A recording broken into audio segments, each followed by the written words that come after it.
Yippee les amis, comment ça va? Comment ça va mes Wakandais? J'espère que vous avez passé une agréable semaine. En tout cas, je suis heureux de vous retrouver pour ce nouveau numéro de Bois de Ben Stories.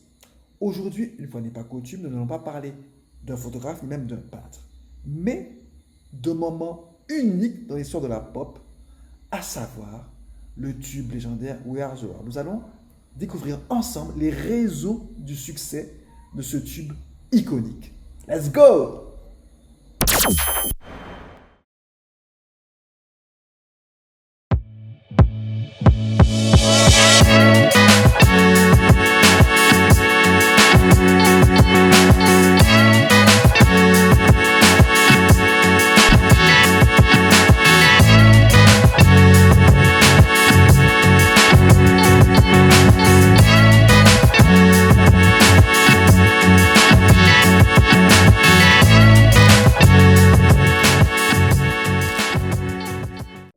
Mais Wakandais, welcome to the 80s, les années 80.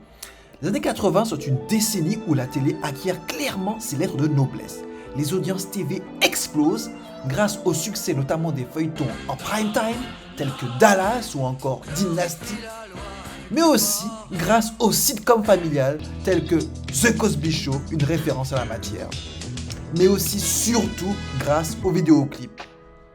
Et parmi les clips qui ont transformé le paysage musical, il y a bien évidemment Thriller de Michael Jackson, un clip de 14 minutes qui lui permettra de lancer son album à l'échelle planétaire, d'accéder au rang de star internationale, mais surtout de briser le plafond de verre d'MTV qui ne diffusait que de la musique rock et donc excluait de facto les artistes noirs. À cette époque, c'est aussi le début du charity business. On retrouve des artistes majeurs qui vont marquer de leur empreinte la pop musique et qui vont commencer à s'engager pour des causes humanitaires. Et l'anglais Bob Geldof a montré la voie en réunissant le gratin de la pop anglaise autour d'une chanson caritative pour les fêtes de Noël. Mais avec We Are the World, on passe à un autre niveau. Ce qui fait de We Are the World un moment vraiment unique dans l'histoire de la pop, c'est bien évidemment son casting XXL. Les plus grandes stars du moment sont à leur apogée. Stevie Wonder, Michael Jackson, Lionel Richie, Bruce Springsteen, Tina Turner et j'en passe. Ils vont tous se réunir, mettre leur ego de côté pour interpréter un tube pour la bonne cause. La légende Stevie Wonder, après avoir fait feu de tout bois durant les années 70, il nous livre une dernière pépite avec I Just Called to Say I Love You en 1985. Et durant ce documentaire, on se rend bien compte que sa bienveillance, sa bonne humeur vont être déterminants pour faire de cette nuit un moment inoubliable pour les artistes. Quincy Jones, auréolé de son succès avec MJ, il est considéré par ses pairs comme le meilleur producteur au monde à cette époque. Ce genre de la musique a tout connu, des tubes soul, funk, R&B aux musiques de films, il a tout réussi. Et de ce fait, il était le seul, à mon sens, à pouvoir manager en toute légitimité 40 artistes aux égos souvent susceptibles. Pour moi, sans Quincy en chef d'orchestre, le projet n'aurait pas été à son terme. Lionel Richie, l'un des compositeurs principaux de We Are the World. Alors à cette époque, il est considéré comme le genre idéal, un crooner à la voix irrésistible. Alors qu'il vient à peine de quitter son groupe les Commodores pour lancer sa carrière solo, Lionel Richie est au summum de sa carrière. Lors des American Music Awards, cette nuit-là, tout le monde s'attendait à un duel entre Prince et MJ. Prince ayant fait un tabac avec Purple Rain l'année précédente et MJ continue de tout rappeler sur son passage avec Thriller.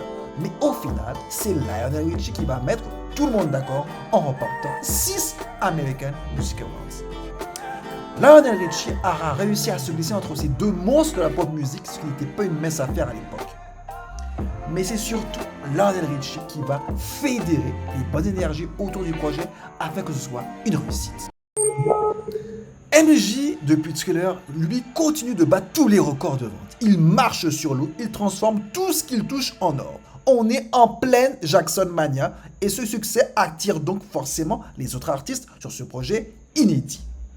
Et quand on entend la voix tout en douceur, pleine d'humilité, en mode cristal de roche, comme si un ange descendait sur terre pour bénir cette chanson presque enfantine, on se dit qu'il y a Michael et les autres.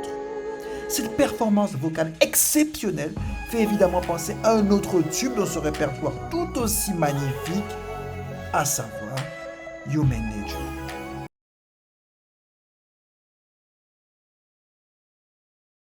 Hey, le petit plus, c'est très simple. Il faut savoir que les années 80, c'est l'ère du vidéoclip par excellence. Donc ce succès démontre la force de l'image qui va aller en s'accroissant décennie après décennie, jusqu'à aujourd'hui. Pour la petite histoire, il faut savoir que 8000 stations de radio ont joué le tube en même temps et les chaînes télé, bien évidemment, ont joué le jeu aussi.